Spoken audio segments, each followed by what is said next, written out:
السلام عليكم ورحمة الله وبركاته. والله أقصد وقت تقنية أو ميريا ولا وحين تقع سنة جلق مركز صوب وقته شارك يا لايك يا كومنت كلو يمكن عليه سو channel كان ميل فوقارو. أوكي والله ما أنت حيني هيا فيديو رقابن وشمل بسعنا يا فيديو قصة كهلا يا ما أنت حالة الصومالية إن كسرنا صدّن إيشان سنة كبعد ولي دبكي هرفات كان كوتشنا وايا إنه هشين لنا وايا إنه أميدو لنا بل نكا باينو معنا دونا نكا وحلا فرحان وني ولال كينا وقويانا وقربها كسو كريحان لها دور سنة سوجا جمالها يوروبيا مريكا نحنا صومري بل نكا باينو معنا دونا بل نسل دقي سنة بل نكان dadka waxaan hadda fikiraya waqtigan oo maskaxda joogto baa ka faa'iideysna videogan kuwii kalena de Allahu a'lam bal isla geysanikan ku soco sheekh welcome midnight darbaaxa kugu dhacday darbaaxa la iskaga fujiyaa qaranjabay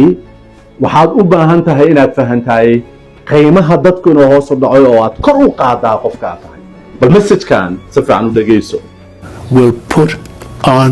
paper that the studio agrees that the film will be shown nowhere in the world with me standing there taking the slap. God, you had this written into the contract? That's right. I knew that I would have been insulting every black person in the world. ogaanaad fiirsatay wuxuu ku tusayaa in qaranka ama qofka bilowaadanka ah qiimihiisa ama dadka kalarka ah oo madowga ahi ay weligood u taagnaan jireen inaana qiimahooda hoos loo arag Soomaaliya waxaan soo marnay waqti adduunka aan qiimo aad iyo aad u badan aan ku lahayn maxaa maanta meeshaana dhigay haddii aadan fahansaneyn waxa meeshaana dhigay oo aad only ku jirto damiirkaaguna uu yahay only xusulduub iyo only emotion iyo dareen kaliya kama kacayna meesha waxaa la yidhi yuhuud baa waxaa lagu yidhi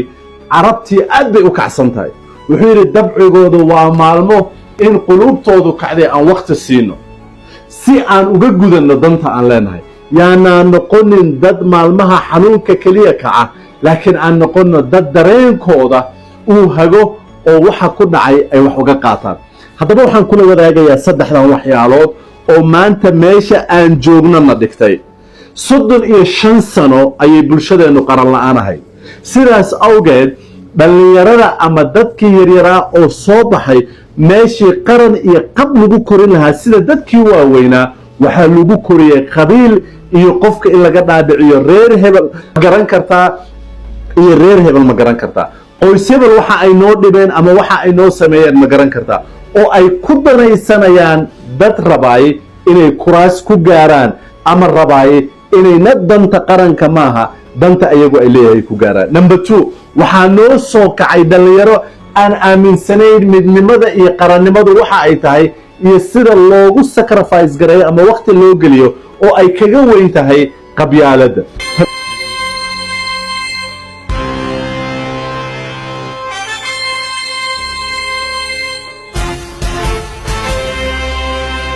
tan ugu dambaysay ee meeshaana dhigtay ee na ragaadisay waa siyaasiyiin raba dantooda inay dalka ka gutaan laakiin aan u haynin waxdana waxay shalay dhaheen aan maanta ka run sheegaynin markay xukunka u socdaan ama kuwa maanta xukunka u socdaay waxa ayna leeyihiin aysan berri ka dhabaynin kuwii shalay xukunka rabayna oo maanta xukunka joogana waxa ay u socdaan aysan ahayn annaga danteena bar ayagu ay dantooda yihiin bal tusaale ahaan aan u soo qaadano madaxweynaha maanta jooga dadka siyaasadda u socdaay maxay uga socdaan inay bulshada qarankeeda dhisaan